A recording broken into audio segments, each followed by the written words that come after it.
Muy buenas tardes.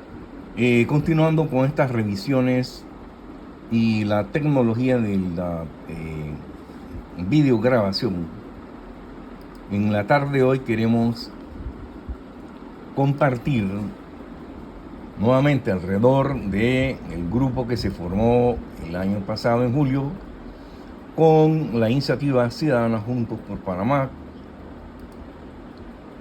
Introducimos esta tarde a el doctor Edgardo Molino Mola, quien nos recuerda el régimen jurídico establecido en la Constitución política panameña se basa fundamentalmente en el sistema democrático y en el principio del Estado de Derecho. Y aquí está todo.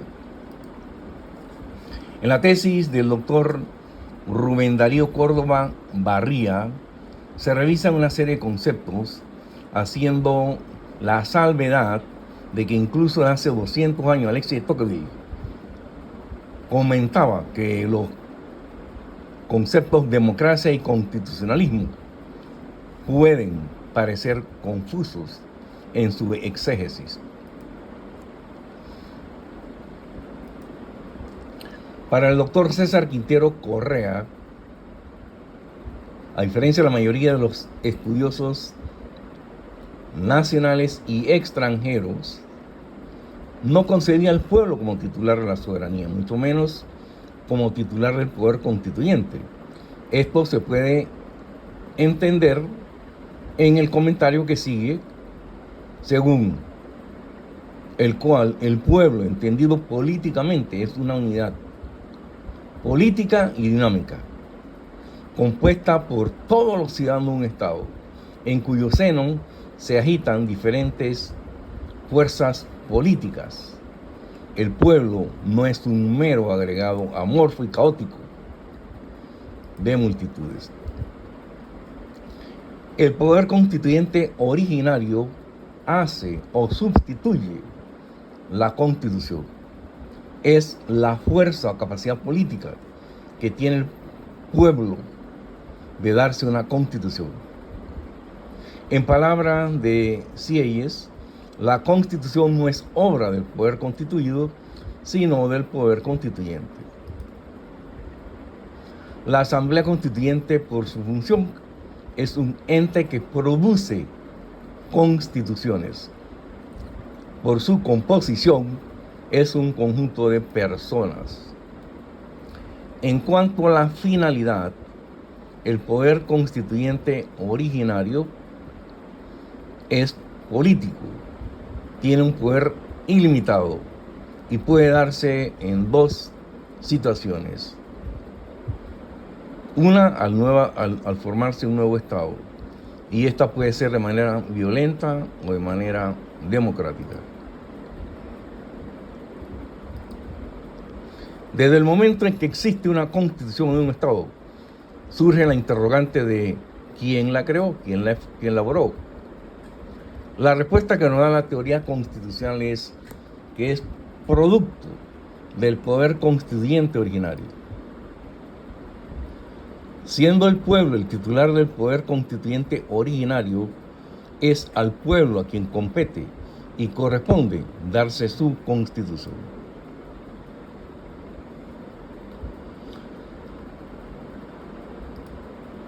Así como la Constitución existe en un momento concreto y determinado, el ejercicio del poder constituyente originario va a hacerse necesario. Ya habíamos mencionado, al crearse un Estado o al necesitar reemplazar la Constitución.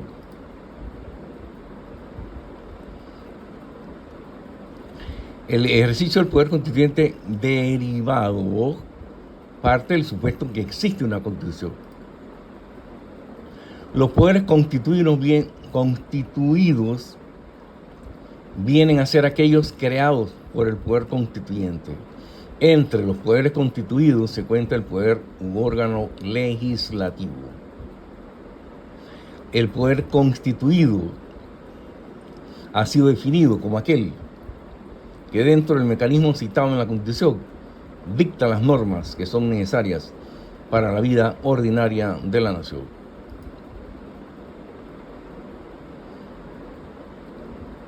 nuevamente del doctor Edgardo Molino Mola.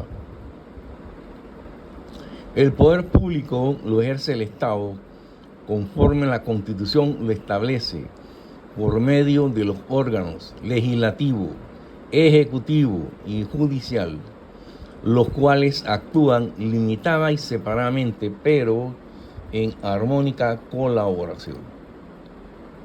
La guarda de la integridad de la Constitución le corresponde al Pleno de la Corte Suprema de Justicia, de la misma manera que la misión de promover y defender el Estado de Derecho le corresponde a la Procuraduría de la Administración.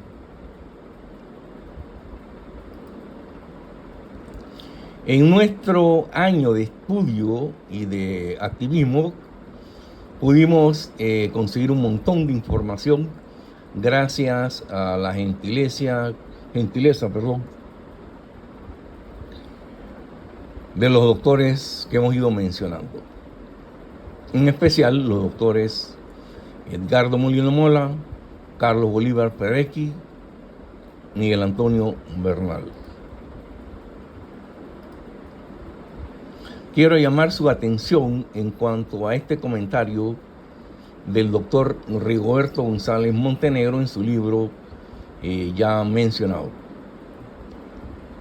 El artículo 314 terminó constitucionalizando en un solo precepto constitucional dos supuestos que por su naturaleza y finalidad se excluyen uno al otro, cierro comillas. El legado histórico es todo lo que hemos trabajado, todo lo que hemos estudiado, y queremos destacar el agradecimiento, ante todo, a los doctores constitucionalistas. Cuando revisamos las constituciones, se trató de aplicar la metodología que hemos estado comentando.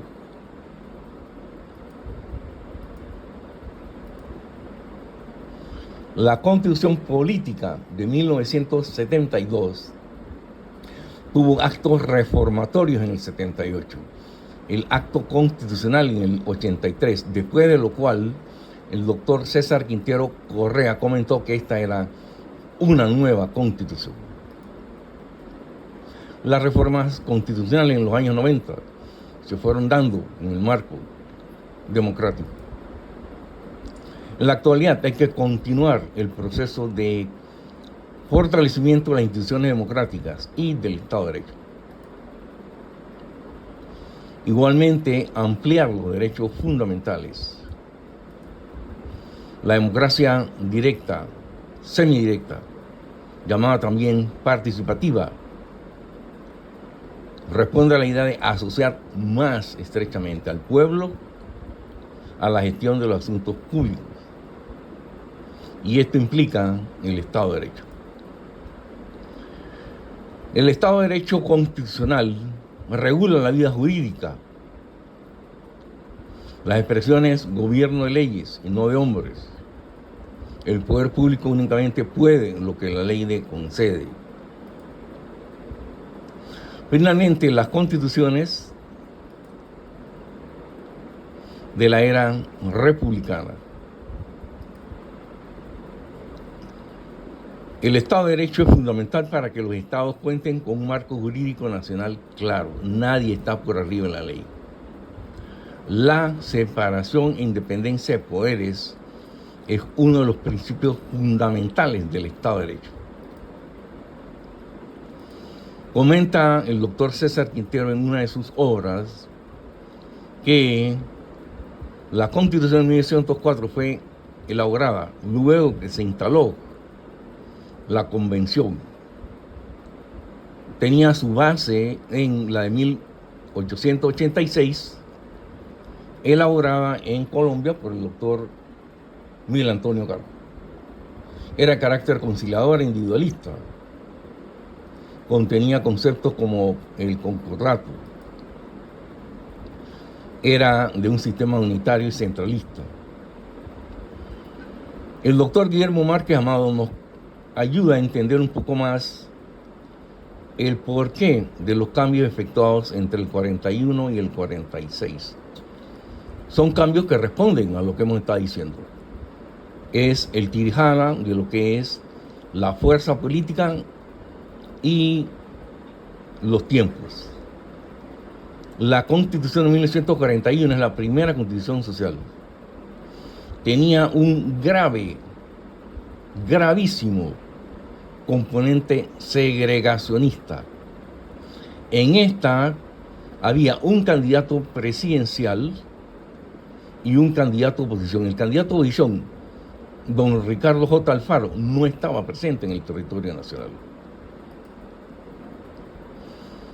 Esta Constitución de 1941, en su elaboración, no siguió las cláusulas de elaboración como lo indicaba la antecedente o precedente Constitución. No tuvo una asamblea constituyente. Luego de esta Constitución, la destitución del presidente,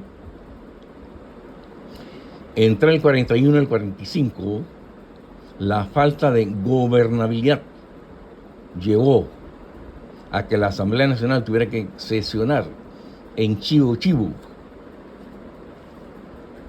y se aprobase una constituyente, la cual entonces es la que ahora nuevamente con el doctor César Quintero Correa llevó con un anteproyecto de constitución de lo más granado del constitucionalismo a la elaboración de la Constitución del 46, que entre las grandes bondades y destacado el voto a la mujer.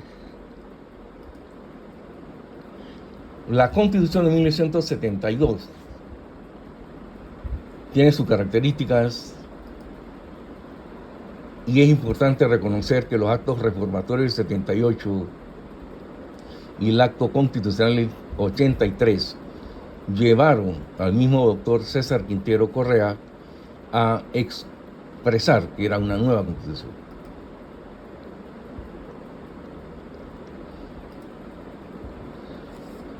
Le agradezco su atención, pero más que atención, hay que hacer algo. O sea, no estoy diciendo que hagan lo que hemos hecho, porque esto ya lo hicimos, pero sí, seamos más agradecidos.